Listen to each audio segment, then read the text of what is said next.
My name is Ruben, and as you can tell from what I'm writing, I'm a video gamer. I do have healthy interests outside of gaming, so don't get me wrong. But I do like to play games when all of my chores and schoolwork are done. I'm a 7th grader, by the way. One arcade game has really piqued my curiosity as of late. And that game is an arcade game called Donkey Kong 2 Jumpman Returns. It was made in 2006, which is about 25 years, if my arithmetic is correct, after the original Donkey Kong arcade game was made. But this game had 4 new levels and the 4 levels of the original game. There would be a new level followed by a level of the old game. For instance, level 1 was brand spanking new, and level 2 is the first level of Donkey Kong 1. So the best way to describe it is this game is to Donkey Kong as Super Mario 2 Japan is to the original Super Mario Bros. Kind of the lost levels of Donkey Kong. I used to play this game in the old neighborhood when I was in when I could. But then 2 years ago, my family and I moved to a new neighborhood, but I'm still in my current school. One of my new neighbors owned an arcade and told me he had the game Donkey Kong 2 Jumpman Returns in his arcade. So during weekends after whatever chores were done, I'd take some money from my allowance to get tokens to play the games. I saw some of the other games there and got to make some new friends as well as meet some of the old ones.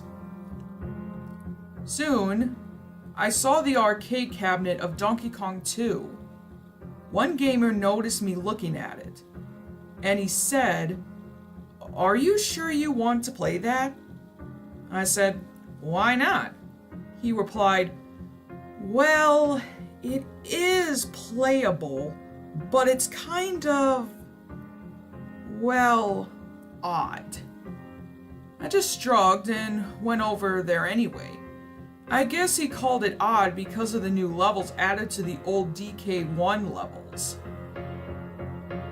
But I will soon find out what he meant. Now, as stated earlier, there will be a new level, followed by one of the levels from DK1. But also, there would be a cutscene after each even-numbered level. The first cutscene followed level 2, DK1's level 1, had Pauline running from Donkey Kong and leaving her things. The second cutscene followed level 4, DK1's level 2, with be Jumpman sneaking up on a sleeping Donkey Kong and giving him a hot foot. I usually would laugh audibly when I saw that. The third cutscene, which came after level 6, DK1's level 3, was of Donkey Kong pulling a fast one on Jumpman, who was asleep and failing to use his cage trap. And the ending, which was after level 8, level 4 in DK1, was Donkey Kong in the cage, which I guess was what led to Donkey Kong Jr. However, as you can guess, this wouldn't be the case here. I went ahead and went to the arcade cabinet. The title screen said Donkey Kong 2 Jumpman's Revenge. Just from the title alone, I knew something was off. The Donkey Kong looked more like a muscular man with a business suit and a soul patch beard. This at first struck me as odd, but then I remembered that Donkey Kong was supposed to be a Popeye-inspired game, with Popeye for Jumpman, Olive Oil for Pauline, and Bluto, or Brutus as he's sometimes called, as Donkey Kong. Not only that, But the Jumpman looked different too, almost like a ninja. As though Jumpman and Ninja Khan, another arcade game lost legend, did the Dragon Ball Z fusion dance.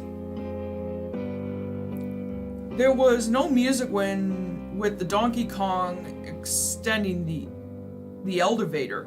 Yes, in DK2 Jumpman Returns, Donkey Kong rode an elevator up instead of climbing ladders. But not only did this Donkey Kong look different in the game, I did not see Pauline anywhere on his person or anywhere in the game. Aside from the brief appearances in the cutscenes for that matter, which I will explain when I get to them.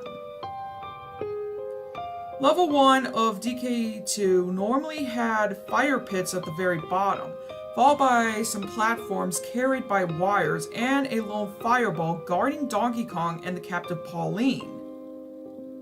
In this, though, there were no fire pits.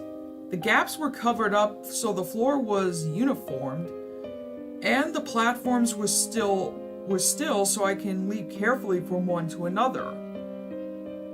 And the fireball thing was gone. The only threat was falling, so I took my time. Also, as I said earlier, Pauline was nowhere to be seen. Instead, a purplish rose was there. Perhaps it was meant to be a black rose, but recolored purple to stand out from the black background. Instead of beating his chest from time to time, this Donkey Kong, if he could be called that, would have balloons with symbols, similar to Q Bird's when he lost a life. Perhaps he was just taunting me? I'm just guessing. Once I reached the rose, it just vanished, and it did the usual jingle for when Jumpman got to Pauline. Donkey Kong just ascended as usual. There was no full heart nor broken heart in this. Another weird thing about the game overall is instead of every 2 levels, the cutscenes came after every level. This one had Jumpman, without the mustache, oddly enough, near casted, with a photo of Pauline, or a recolor of her, surrounded by a wreath. And an 8-bit version of Amazing Grace played in the background. What is this? I whispered to myself. It's after the first level, and already the story's taken a dark twist. Nevertheless, curiosity prompted me to continue playing. Next up was level 2, which, as I said earlier, was the first level of the original Donkey Kong. Now, under normal circumstances, the barrels would be going over the edges, down ladders, and sometimes even zigzag or go into other patterns. But in this, only wooden barrels appeared, and just went over the platform edges only. None went down the ladders or zigzagged or whatever. And none of the metal barrels appeared that would trigger the flames, nor the sentient fireballs. Again, I made it to the purple rose, which was probably intended as a black rose, and the usual jingle happened. The next cutscene started. It had the rearranged Donkey Kong sipping on a beer mug, similar to what would be seen in an old arcade game, Wood Beer Tapper.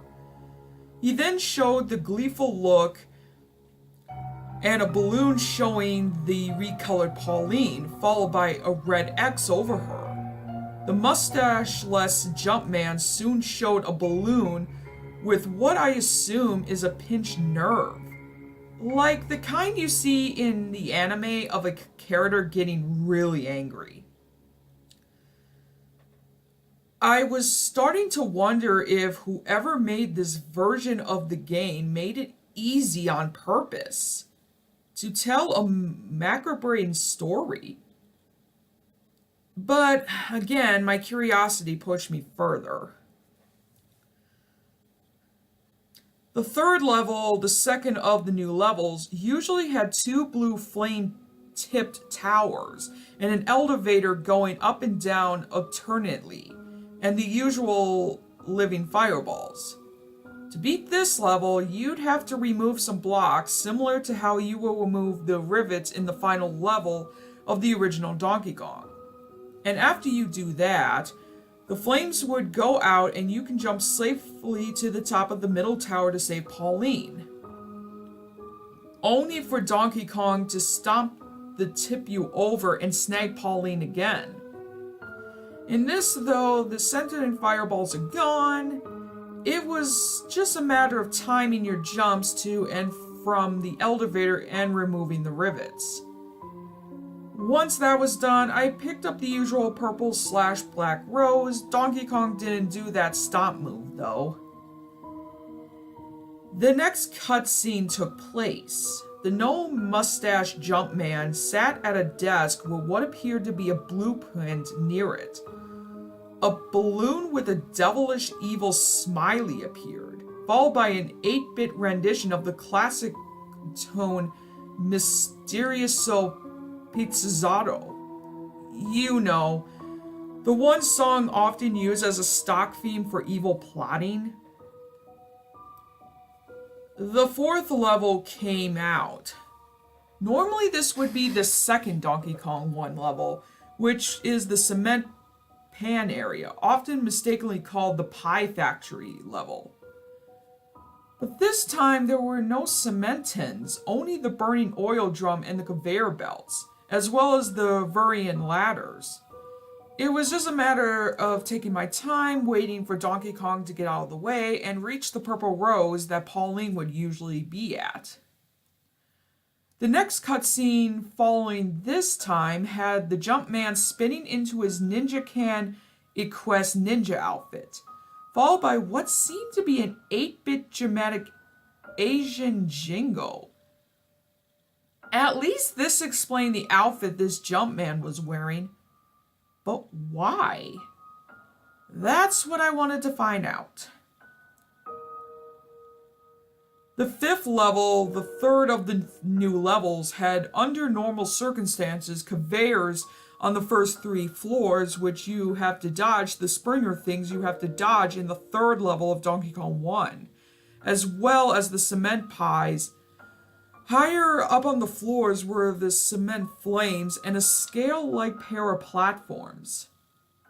In that level, you had to pick up a certain number of hearts to make the platform on the right lower tower so the left platform would be raised enough to reach wherever Pauline was.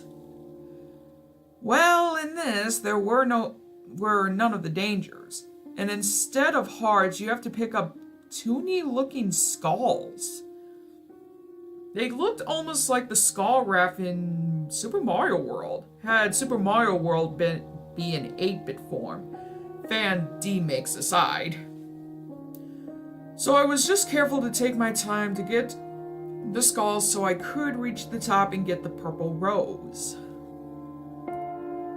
The cutscene following showing a paper airplane hitting Donkey Kong.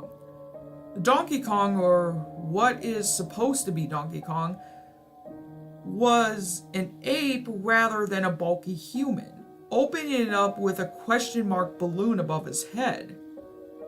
Is this Jumpman calling Donkey Kong out? I asked myself.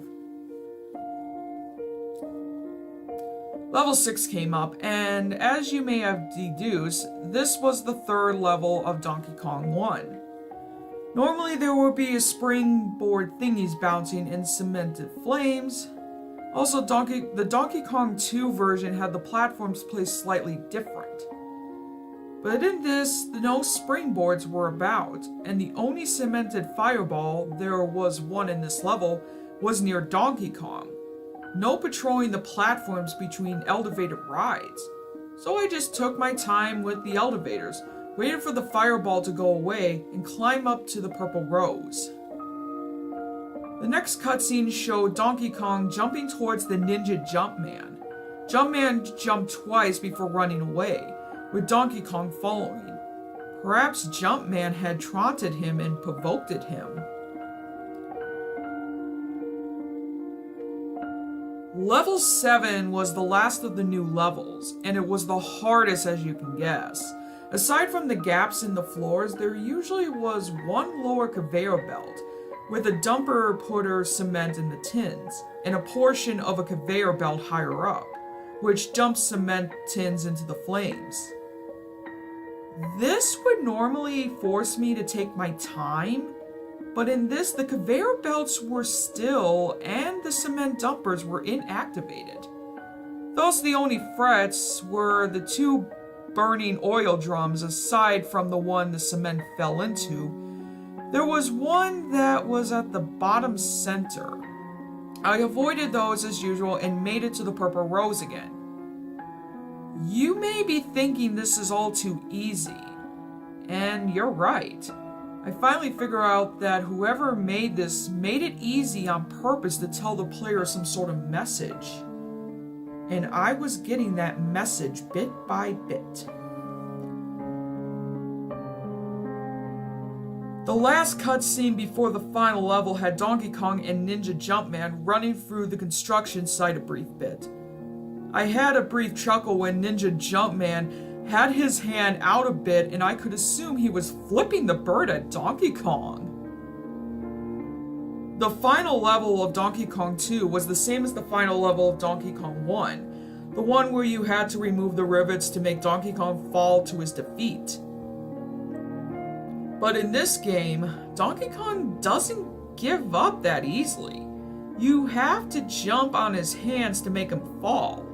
But in the game I was playing, none of those ghost fireballs appeared. The only thing I had to worry about was falling if I tried to go back. When the final rivet was removed and the gritters piled up, aside from Donkey Kong holding on for dear life, I also noticed another thing different. The pile of girders also had spikes atop of them, and they looked almost like the spikes on the back of Spinies from Super Mario 1. I jumped onto Donkey Kong's hands and he fell. Instead of the usual googly-eyed dazed face, I saw X's for eyes, implying he was dead, and a red line across the area, just as wide across as he, as well as some specks of red on the spikes, which I assumed to be blood. The ending scene had Jumpman without his ninja outfit or mustache standing near a gravestone. The gravestone was not unlike one you see in the original Legend of Zelda. The ending text read, "Rest in peace, beloved Christine. I, Paul, have avenged you.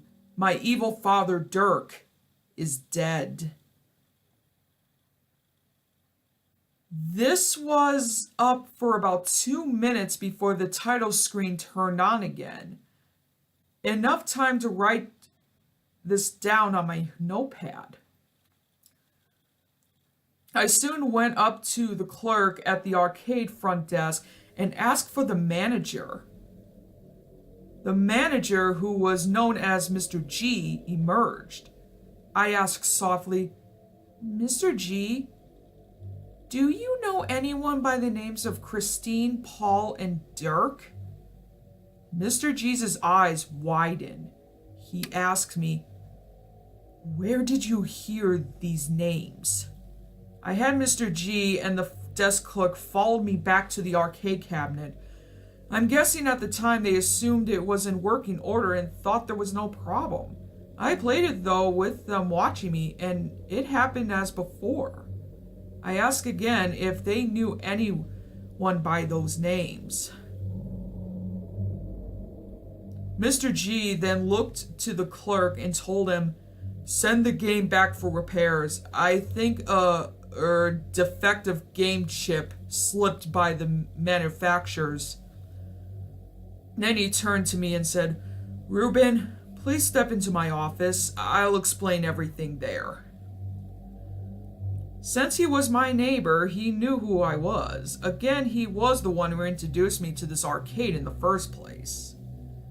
Mr. G was nice enough to give me a caffeine-free Diet Pepsi, since he knew I was trying to watch my caffeine and sugar intake.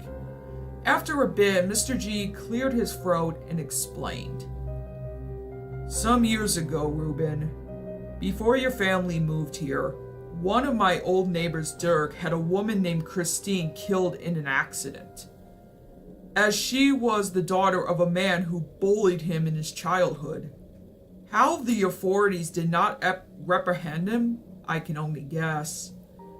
Dirk's son and Christine's boyfriend Paul had no idea at the time, until one day Dirk got drunk and admitted he did it. Paul was upset, but Dirk commanded him to tell no one.